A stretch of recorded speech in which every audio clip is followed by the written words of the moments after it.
하나님 말씀에 순종함으로 예수님을 따라가는 복된 삶이 되기를 예수님의 이름으로 축복합니다. 수많은 사람들이 예수님을 점점 많이 이렇게 따라가는 모습들을 보여주고 있습니다.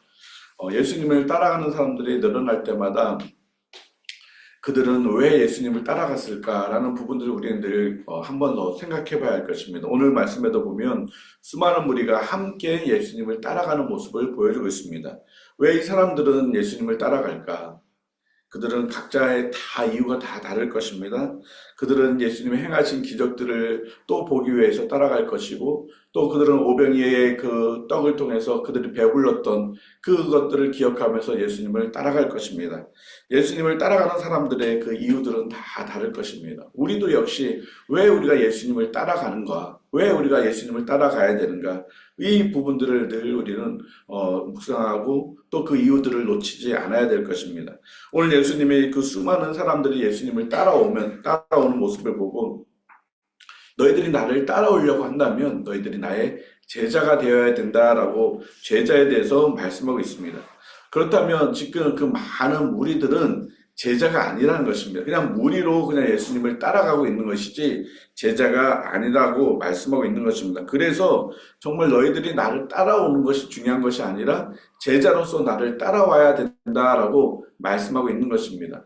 우리가 예수님을 믿고 우리가 신앙생활을 하는 데 있어서 우리의 삶의 모습이 이와 같아야 한다는 것입니다. 무리로 그냥 예수님을 따라가고 그냥 종교생활로 예수님을 따라가고 믿는 것이 아니라 제자로서 예수님을 따라가고 제자로서 예수님을 믿고 제자로서 우리의 신앙생활을 해야 될 것들을 말씀하고 있는 것입니다. 그렇다면 예수님이 말씀하시는 제자의 삶은 무엇일까요? 오늘 26절 말씀에 보면 두 가지로 제자의 삶을 말씀하고 있습니다. 첫 번째로는 자기 부모와 처자와 형제 및 자매와 더욱이 자기 목숨을 미워하지 않으면 제자가 될 수 없다라고 말씀하고 있는 것입니다. 여기서 미워한다라는 부분, 어떻게 부모를 미워하겠습니까? 어떻게 자녀를 또 형제를 미워하겠습니까? 어떻게 자기 목숨을 미워할 수 있겠습니까? 이거는 이 당시에 어떤 글을 쓰는 사람들의 어떤 표현력, 특별히 우리가 말하는 것처럼 과장법입니다. 이 단어는 미워하다라는 말 표현은 마태복음에서 이 부분을 더 잘 표현하고 있는데 마태복음 10장 37절에 아버지나 어머니를 나보다 더 사랑하는 자는 내게 합당하지 아니하고 아들이나 딸을 나보다 더 사랑하는 자도 내게 합당하지 아니하며, 미워하다라는 이 표현은 더 사랑하지 말라라는 거죠. 그러니까 더 사랑하는 거, 예수님보다 부모를 더 사랑하고 예수님보다 내 목숨을 더 사랑하고 예수님보다 형제 자매를 더욱더 사랑하지 않아야 된다. 그것이 제자의 삶이다 라고 말씀하고 있는 것입니다. 다시 말한다면 제자로서의 삶의 우선순위는 예수 그리스도 곧 하나님의 나라가 되어야 된다라고 말씀하고 있는 것입니다. 우리가 예수님을 믿는다고 하면서 우리가 예수님의 제자라고 살아간다고 하면서 예수님이 우리의 삶의 우선순위가 아니고 우리의 삶에 정말 예수님을 살아가는 것이 아니라 다른 것에 더 관심을 두고 다른 것에 더 목적을 두고 살아가는 것, 그것은 결코 제자의 삶이 아니라는 것입니다. 하나님께서 아브라함에게 이삭을 제물로 바치라고 명령하셨을 때 단 한순간도 성경에 아브라함은 머뭇거렸다라는 표현이 없습니다. 즉시로 그가 하나님의 말씀을 순종하고 이삭을 제물로 드려질 때 하나님께서 아브라함의 손을 멈추게 하셨고 아브라함이 이삭보다 하나님을 더 사랑한다라는 것을 증명하셨던 그 모습들을 우리는 알 수 있습니다. 바로 그것처럼 제자의 삶은 하나님보다도 더 사랑하는 무엇이 있어서는 안 되는 것이라고 말씀하고 있는 것입니다. 우리가 우리의 삶 속에 예수님을 섬기고 따라가는 그런 어떤 제자의 삶에 있어서 가장 우선되는 것은 바로 예수 그리스도고 그 예수 그리스도 곧 하나님의 나라가 되어야 된다라고 말씀하고 있는 것입니다. 우리의 삶 속에 우선순위가 정말 예수님보다 하나님의 나라보다 더 무엇인가 더 있다면 그것을 미워해야 된다는 것을 말씀하고 있습니다. 우리가 곰곰이 예수님의 제자라고 스스로를 생각한다면 내가 예수님보다 더 좋아하고 내가 삶의 우선순위에 하나님 나라보다 더 귀하게 여기는 것이 있다면 우리는 그것을 내려놔야 진정으로 제자로서의 삶을 살아갈 수가 있다는 것입니다.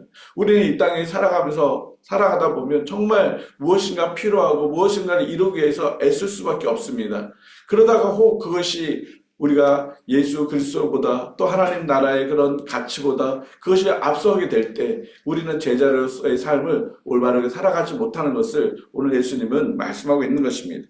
두 번째, 예수님의 따라가는 제자는 27절 말씀처럼 누구든지 자기 십자가를 지고 나를 따르지 않는 자도 등이 내 제자가 되지 못하니까. 제자로서의 삶을 두 가지로 명확하게 예수님 말씀하고 있는데, 첫 번째로는 예수님보다 더 사랑하는 것이 있어서는 안 되는 것이고, 두 번째로는 자기 십자가를 지고 예수님을 따르지 않는다면 결코 예수님의 제자가 될 수 없다라고 지금 무리들에게 말씀하고 있는 것입니다.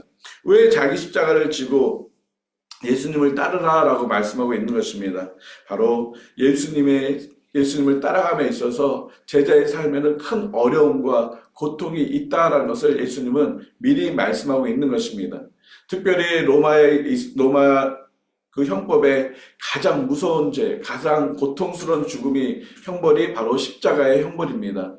바로 이 십자가의 형벌을 비유하면서 제자의 삶 속에 그와 같은 어려움과 힘듦과 고난들이 있을 것이다. 그러나 그것을 버리고 또 그것을 피해가는 것이 마땅하지 않다. 당연히 제자로서의 삶은 이런 부분들을 감당해내야 된다라는 것을 지금 예수님은 말씀하고 있는 것입니다.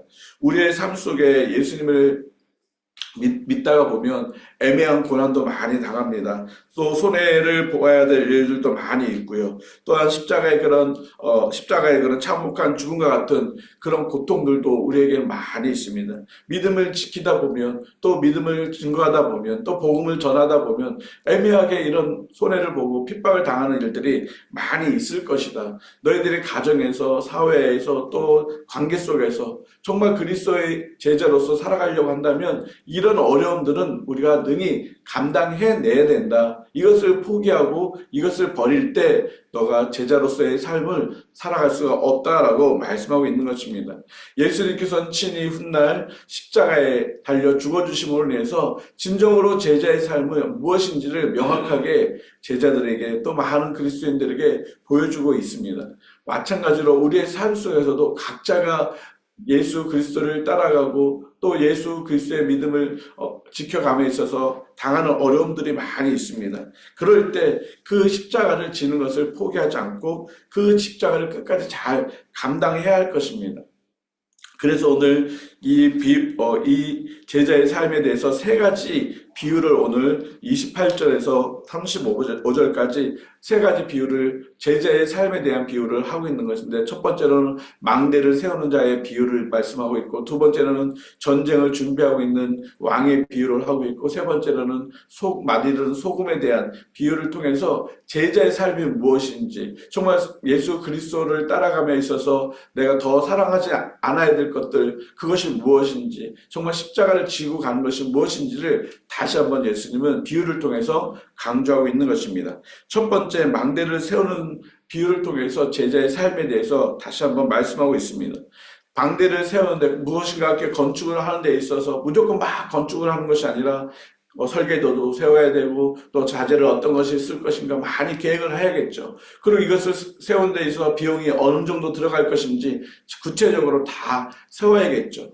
그렇게 구체적으로 세우지 않고 그냥 막 건물을 짓다 보면 재정이 바닥이 나서 재정을 또 빌릴 수 없어서 재정이 없어서 결국 그 망대를 세우지 못하면 그 망대가 어떻게 되겠습니까? 그 완성도 되지 못할 것뿐만 아니라 주변 사람들한테 저 사람 정말 어리석은 사람이네. 어떻게 저렇게 계획도 못하고 저렇게 건물을 저렇게 할 수밖에 없어.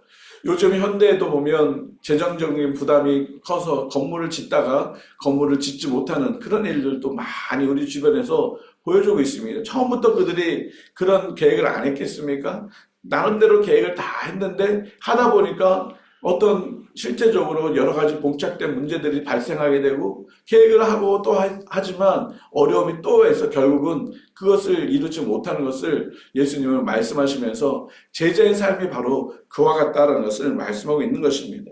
우리의 삶 속에 정말 잘 준비하지 않는다면, 제자로서 정말 어렵고 힘든 일들이 많이 있는데 우리가 끝까지 주님을 따라가려고 하는 그런 마음들, 정말 우리의 삶 속에 십자가를 끝까지 지고 가야 된다는 그런 모습들을 우리가 잘 알지 못한다면, 미리 잘 우리가 준비하지 않는다면 그 제자, 나 예수님의 제자로 살아갈 거야 라고 살아가다 보면 그런 어려움과 힘듦이 오면 그냥 포기하게 되는 그런 일들이 일어날 수 있으니까, 너희들의 제자의 삶이 십자가를 지고 가야 될 삶, 또 너희 제자의 삶이 예수 그리스도를 위해서 모든 것을 다 내어놔야 될 그런 삶인 것을 너희들은 미리 잘 알아라 라고 말씀하고 있는 것입니다. 그 대표적으로 성경에서도 마가의 사건을 우리는 알 수 있습니다. 바울과 바나바가 전도 여행을 떠나면서 바나바의 그 조카인 마가를 데리고 가지 않습니까? 근데 마가도 너무 처음에는 의기양양했습니다. 나도 열심히 전도하고 복음 전도자의 삶이 돼야지 하고 따라가다가 여러 가지 어려움을 봉착하니까 어떻겠습니까? 마가는 다시 돌아가 버리고 말았습니다. 그것 때문에 한동안 사도 바울은 마가를 다시 데리고 가려고 하지 않았습니다. 그러나 훗날 마가가 정말 성령으로 새롭게 변화되어서 죽음까지도 당하면서까지 그 복음을 전하는, 그리고 우리에게 마가복음이라는 하나님의 말씀을 남겨줄 정도로 그렇게 삶의 모습이 바뀌어졌던 것을 우리는 알 수 있습니다. 그러나 끝까지 우리가 처음의 시작이 제자의 삶이 어떤 것인 것을 우리가 잘 알고 있다면 우리가 끝까지 제자의 삶을 포기하지 않고 놓치지 않고 나아갈 수 있다는 것을 말씀하고 있는 것입니다. 두 번째, 그 전쟁을 준비한 왕의 비유를 통해서 제자의 삶이 무엇인지를 다시 한번 또 말씀하고 있는 것입니다. 오늘 두 왕이 전쟁을 하게 됩니다. 그런데 이 왕은 상대 나라의 왕보다 군사력이 너무 약합니다. 그러면 이 왕이 어떻게 하겠습니까? 내가 싸워야 될 것인가, 화친을 맺어야 될 것인가 고민을 하고, 그리고 계획을 하고 결정을 하지 않겠습니까? 그래야지만이 자기 나라에게 피해를 주지 않고 또 자기 나라가 승리를 가져올 수 있기 때문에 그렇습니다. 제자의 삶 속에는 수많은 악한 전투가 있다는 것입니다. 사단의 수많은 공격들이 있다는 것입니다. 그 사단의 공격을 우리가 알지 못한다면 그냥 우리 나가서 싸우다 보면 그냥 우리는 질 수밖에 없다는 것입니다.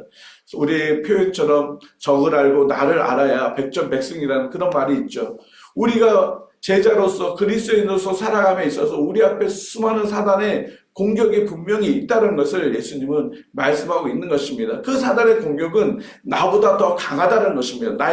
내가 그 사단의 공격에 이길 수가 없다는 것입니다. 그만큼 사단의 공격은 강하다고 예수님은 말씀하고 있습니다. 그렇기 때문에 우리는 그 사단의 공격을 잘 이길 수 있도록 준비하고 대비해야 된다고 말씀하고 있는 것입니다. 그런데 그 사단의 공격을 우리는 능히 이길 수 있습니다. 왜요? 예수 그리스도께서 승리하셨기 때문에 그렇습니다.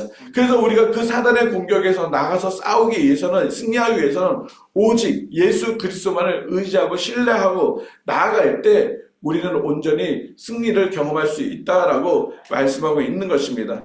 그렇지 않고 내 마음대로 나가서 막 싸우다 보면, 내 마음대로 그렇게 제자로서 그래 막 나 이렇게 하면 될 거야 라고 하다가 보면 사단의 그 공격에 그냥 무너지고 그만큼 우리의 믿음 생활이 어려워질 수밖에 없다는 것을 말씀하고 있는 것입니다. 그러므로 예수님은 제자로서의 삶이 얼마나 힘들고 어렵다는 것을 또 한 번 말씀하고 있는 것입니다. 그럼에도 너희가 나를 따라오려고 하느냐? 예수님은 그 많은 무리들에게 말씀하고 있는 것입니다. 세 번째, 만드는 소금에 대한 비유를 통해서 제자의 삶이 무엇인지 한 번 더 말씀하고 있는 것입니다. 좋은 소금이 있습니다. 그 좋은 소금은 맛을 내는 것이 좋은 소금입니다. 근데 그 좋은 소금이 맛을 내지 못한다면, 아무런 음식에게 짠 맛을 주지 못한다면 그 소금으로서의 역할, 가치는 없다라는 것입니다. 그러면 그것은 땅에도 쓸 수 없고 거름에도 쓸 수 없고 내어버릴 수밖에 없다라고 말씀하고 있습니다. 우리는 마태복음에 보면 그 빛과 소금의 비유를 통해서 그 소금이 어떠한 모습이었는지 우리는 알고 있습니다. 그냥 소금이 그 맛을 잃어버리면 그냥 밖에 버려져서 사람에게 밟힐 수밖에 없는 그런 모습이라는 것을 예수님은 말씀하고 있습니다. 다시 말씀드린다면 제자는 빛과 소금으로서의 사명들, 역할들을 감당해야 한다는 것입니다.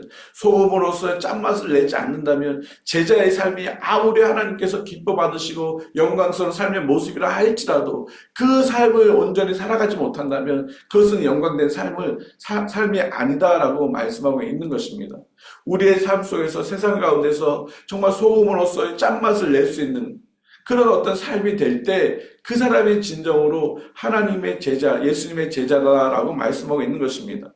여러분, 소금이 맛을 내려면 어떻게 해야 합니까? 자기가 녹아져야 맛을 낼 수가 있습니다. 소금 그 상태로 있으면 녹지 않으면 결코 맛을 낼 수 없습니다. 여러분, 빛이 환하게 비치기 위해서는 어떻게 합니까? 자기 자신을 태워야 환하게 비칠 수가 있는 것처럼 바로 제자로서의 삶은 자기가 온전히 희생하고 헌신하고 섬길 때 그 역할들을 감당할 수 있다라고 말씀하고 있습니다. 그러면서 33절에 이렇게 말씀하고 있습니다. 같이 한번 읽어보겠습니까? 이와 같이 너희 중에 누구든지 자기의 모든 소유를 버리지 아니하면 능히 내 제자가 되지 못하고, 지금 비유를 얘기하면서 다시 제자로서의 어떤 모습을 말씀하시는데 뭐라고 말씀하고 있습니까? 자기의 소유를 다 버려야 되는 것을 말씀하고 있습니다. 소금으로서 빛으로서 자기 자신을 태우고 내가 온전히 희생하고 섬기고 헌신할 때 내 것을 가지고는 그렇게 할 수가 없습니다. 내 것을 가지고 헌신할 수 없습니다. 내 것을 다 가지면서 희생할 수 없습니다. 내 것을 다 가지면서 누구를 섬길 수가 없습니다.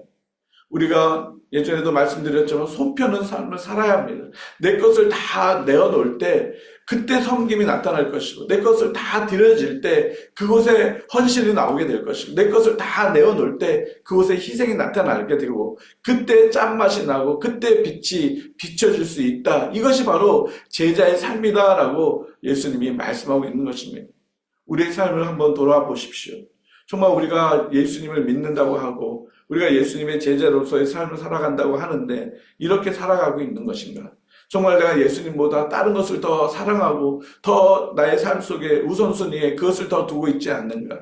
내가 정말 하나님을 예배하고 정말 하나님 앞에 기도하고 하나님 말씀대로 순종하려고 하는 그런 삶에보다 정말 내가 정말 어쩔 수 없이 먹고 사는 일들을 살아야 됐지만 이것 때문에 정말 하나님을 섬기는 것들이 뒤로 물려지지는 않았는지, 정말 내가 여러 가지 힘들고 고통스러운 것 때문에 내가 제자로서의 삶을 살아간 것들을 그냥 포기하고 있지는 않는지, 우리의 스스로를 늘 돌아보면서 내가 예수 그리스도의 참 제자인지를 늘 점검해야 할 것입니다. 그런데 분명한 것은 예수님은 제자로서의 삶을 우리가 살아갈 때 그 삶을 하나님께서 영화롭게 하실 것이고 그 삶을 하나님께서 가장 복되다라고 말씀하고 있는 것입니다. 제자가 정말 힘들고 어렵습니다. 그러나 그런 삶을 살아갈 때 하나님께서는 그 사람을 향해서 잘했다, 착하고 충성된 종아, 하나님께서 약속하신 크고 놀라운 상을 반드시 주실 것입니다. 하나님은 우리에게 예수 그리스도의 생명을 주심으로 인해서 우리를 구원하셨고 그 구원의 은혜로 이제는 우리가 예수 그리스도를 우리의 주님으로 모시고 믿음으로 따라가라고 말씀하고 있습니다. 그냥 성도가 아니라 그냥 예수님 나 믿어요라고 그렇게 살아가는 것이 아니라 정말 제자로서의 삶을 살아가라고 말씀하고 있는 것입니다. 사도 바울이 그 초대교회 성도들 향해서 너희가 언제까지 어린아이처럼 살아가겠느냐, 너희들이 이제 장성한 사람에 대해서 제자로서의 삶을 살아가라라고 그렇게 당부하는 것이 무엇입니까? 우리가 신앙생활을 5년, 10년, 30년 아무리 오래 했어도 그것이 심지어 목사라고 할지라도 우리가 정말 제자로서의 삶을 살아가지 않는다면 그것은 하나님께 영광을 돌릴 수가 없다는 것입니다. 우리의 삶 속에 힘들고 어려운 일이 분명히 있습니다. 예수님을 믿는 것은 결코 쉬운 일은 아닙니다. 예수님을 믿으면 반드시 핍박이 오고 고난이 옵니다. 그럼에도 불구하고 너희가 제자로서 살아가겠느냐? 지금 예수님은 저와 여러분에게 묻고 있는 것입니다. 그럴 때 우리 대답이 무엇이어야겠습니까? 예수님, 맞아요. 이렇게 힘들고 어려워도 나 예수님 따라가겠습니다. 나 제자로서 살겠습니다. 아무리 나에게 어려운 일이 있어도 내가 정말 예수님을 따라가는 것을 포기하지 않겠습니다. 그런 온전한 믿음의 결단을 우리는 날마다 해야 할 것입니다. 그런데 우리의 힘으로는 되지 않습니다. 그래서 우리가 기도하는 것입니다. 성령 하나님 도와주십시오. 내가 정말 제자로서의 삶을 잘 살아갈 수 있도록 도와주십시오. 우리가 새벽마다 아침에 일어나서 하는 게 무엇입니까? 하나님, 오늘도 내가 제자로서 내가 세상에서 승리하며 살아갈 수 있도록 도와주십시오. 우리가 그걸 기도하는 것입니다. 그럴 때 주님이 도와주셔서 오늘도 제자로서 승리하는 삶을 살게 될 것입니다. 저와 여러분, 우리 평강교회 모든 성도들이 매일매일 예수 그리스도를 따라가는 제자로서 하나님을 영화롭게 하는 복된 삶이 되기를 예수 그리스도의 이름으로 축복합니다. 제가 같이 한번 기도하겠습니다. 하나님, 우리를 예수 그리스도를 구원해 주셨고 예수 그리스도의 제자의 삶으로 우리를 인도하시니 감사합니다. 하나님, 그러나 우리가 예수님의 제자라고 하면서 하나님, 내 것을 내어놓지 않고 내가 온전히 희생하고 헌신하고 섬기지 않고 하나님, 어떻게 우리가 제자로서의 삶을 살아갈 수 있겠습니까? 하나님 아버지, 때로는 힘들고 어렵고 하나님, 정말 말 못할 그런 고난들이 올 수 있습니다. 그럼에도 불구하고 예수님을 따라가는 것을 포기하지 않는 우리 평강교회 모든 성도들이 될 수 있도록 은혜를 더하여 주시옵소서. 하나님, 이 세상을 살아가는데 믿음을 지키는 것이 얼마나 어려운지 주님께서 잘 알고 있지 않습니까? 우리들이 손해를 봐야 되고 애매한 고난을 당해야 되고 하나님, 조롱을 당해야 되고 정말 하나님, 내가 많은 것들을 내어놓아야 될 그런 일들이 많이 있습니다. 그럼에도 불구하고 저희들이 온전히 끝까지 예수 그리스도를 따라가는 참 제자의 삶이 되어줄 수 있도록, 그러므로 하나님을 영화롭게 하는 저희들의 삶이 되어줄 수 있도록 인도하여 주시옵소서. 하나님, 우리 평강교회 모든 성도들 오늘 하루도 예수 그리스도의 제자로서 승리하는 삶을 살게 하여 주시옵소서. 성령 하나님, 우리를 도와주셔서 하나님, 어떤 어려움과 힘듦에서도 믿음을 지키고 예수 그리스도를 따라가는 것들을 포기하거나 놓치지 않는, 그러므로 하나님께서 기뻐 받으시는 우리 평강교회 성도들의 삶이 되어줄 수 있도록